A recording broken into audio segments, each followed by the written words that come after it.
meu nome é Rodolfo Risotto, eu sou coordenador do SOS Estradas, Programa de Segurança nas Estradas, editor do estradas.com.br e um dos fundadores da Trânsito Amigo, entidade de vítimas de trânsito, que é presidida pelo Fernando Diniz, um pai órfão de filha. Sou autor do estudo das drogas dos motoristas profissionais, estudo esse tema há muito tempo, e agora, dia 28 de dezembro, termina o prazo para que os condutores que estão com o exame toxicológico vencido regularizem a sua situação. Em primeiro lugar, não vou entrar em detalhes da legislação, que vem sendo protelada permanentemente para evitar a fiscalização do exame toxicológico, e agora, teoricamente, dia 28 de dezembro, acaba esse prazo. Quem não faz o exame toxicológico, ele está dando um sinal para a sociedade. Ele é um potencial usuário de drogas. Esse é o fato e não tem discussão sobre isso.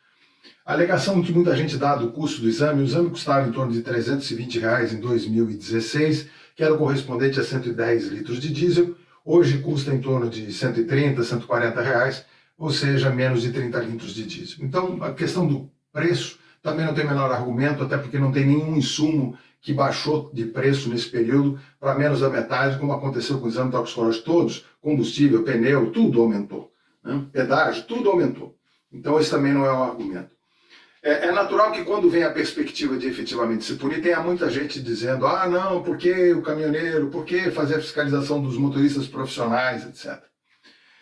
E eu lembro aqui da professora Valéria e do seu filho Pedro, tá? Em abril deste ano, que morreram, né, num caminhão que estava totalmente irregular, em todos os sentidos, seja na manutenção do veículo, no cronotacógrafo, e que o motorista estava com o exame toxicológico vencido há 2 anos circulando na estrada, sem problema nenhum. Inclusive porque uma medida provisória, que foi publicada em dezembro do ano passado, permitia que, se ele fosse fiscalizado, ele continuasse dirigindo. Ele foi e matou essa professora, o seu filho, matou e destruiu vários outros veículos na ocasião. E eu chamei a atenção para isso. Eu digo, olha, esse condutor não poderia estar dirigindo, esse veículo não poderia estar circulando. Então vem aí um conceito do que eu chamo de transporte rodoviário socialmente responsável. Ou seja, a responsabilidade começa no dono da carga, passa pela transportadora ou pelo autônomo quando ele está agregado, ou seja, ele está ligado a uma transportadora e vai transportar a carga de alguém, de você não entregar o veículo para um condutor que não está habilitado, ou pelo menos que tem uma pendência que pode fazer com que ele seja parado na estrada. E aí o que está acontecendo? Teve agora um evento na Procuradoria-Geral do Trabalho, a Polícia Rodoviária Federal, através do seu diretor e principalmente do coordenador de segurança viária, anunciou que a partir do dia 28, quem estivesse nessa situação não poderia seguir em frente. O veículo está liberado, qualquer condutor habilitado poderá levar o veículo. Problema nenhum. Então não há retenção do veículo, não há retenção da carga. Apenas aquele condutor que está irregular do ponto de vista da legislação não pode seguir dirigindo. É simples, ele pode ir para onde ele quiser, ele pode pegar carona, ele pode pegar um ônibus, ele pode pegar um outro caminhão na carona e seguir viagem. Ele só não pode continuar dirigindo. E a gente reconhece que esses profissionais são explorados e por isso que eles fazem uso de substância. Ou seja, eles não usam droga por lazer, eles usam droga para resistir à jornada e para sobreviver. Agora, o que é importante entender é o seguinte, começa uma discussão, e sempre vai ter discussão jurídica, se pode ou se não pode fazer isso. Então você vai ter correntes dentro da própria Polícia Rodoviária Federal que vão pensar diferentes. Você tem na área da segurança do trânsito, você tem especialistas em direito do trânsito, existem várias correntes. Mas assim como no STF, no STJ, em qualquer tribunal, vão ter pessoas muito bem preparadas que vão fundamentar juridicamente os argumentos, alguns a favor e alguns contra certas medidas, como pode ser o impedimento do condutor continuar dirigindo aquele veículo se ele está com o exame toxicológico dele vencido, ou seja, uma obrigação legal prevista em lei. A gente precisa entender o seguinte, indúbio pro vida. A função da Polícia Rodoviária Federal, das polícias rodoviárias estaduais, dos agentes de trânsito é preservar a vida no trânsito. Então eu não vou permitir que um condutor que esteja, no caso, não é um réu, ele é um culpado assumido. Ele diz, e está lá no documento, está no Sistema Nacional de Trânsito, que o CNH dele está com uma pendência que é uma obrigação legal que ele não cumpriu. Então não há dúvida, ele não é réu, é fato consumado. E ele deve ser impedido de continuar a dirigir para não acontecer exatamente o que aconteceu com a professora e seu filho Pedro, de 7 anos. Porque se ele matar as pessoas lá na frente, o que vai acontecer? As famílias, teoricamente, deveriam ir em cima da Polícia Rodoviária, seja federal, estadual, qualquer agente de trânsito, que reteve naquele momento o condutor e depois liberou para que ele seguisse viagem. Então a gente precisa entender isso. Indúbio pro vida. Esse deve ser o conceito no trânsito. Então nós precisamos de duas coisas. A Polícia Rodoviária Federal, naturalmente, vai ter que publicar uma nota técnica esclarecendo aos policiais em todo o país qual será o procedimento.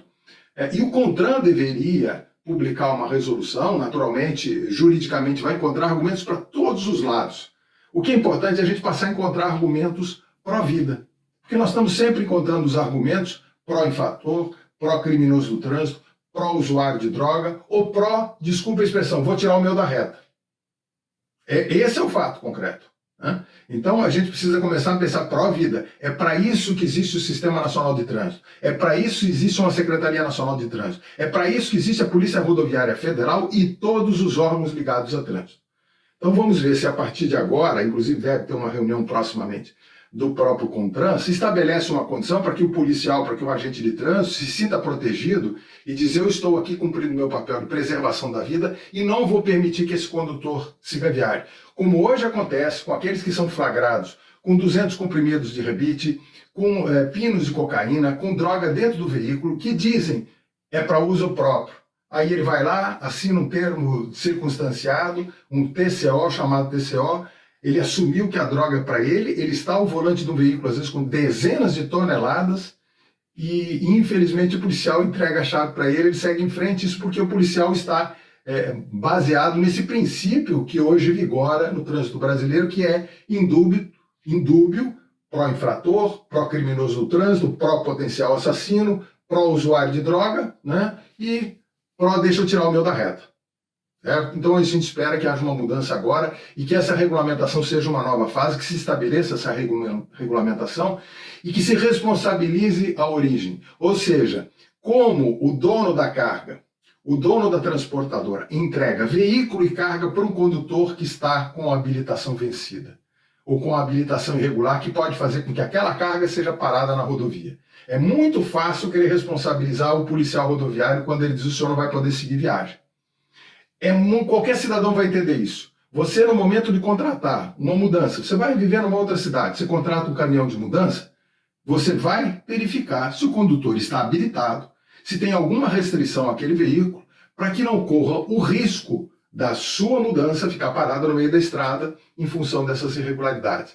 Então, aquele dono da carga, o embarcador, que muitas vezes é uma multinacional, a transportadora, que muitas vezes é uma grande transportadora, e o próprio caminhoneiro, que estão recebendo essa carga, que estão entregando, melhor dizendo, essa carga para um condutor nessas condições, que pode ser parado e retido na pista, não estão bem intencionados. E com certeza não fazem parte do bom exemplo das boas empresas, das boas corporações, das boas transportadoras e dos bons profissionais. E como tal devem ser punidos e devem ser penalizados na forma da lei. Então, indúbio, pró-vida, ao menos no trânsito, deve ser assim.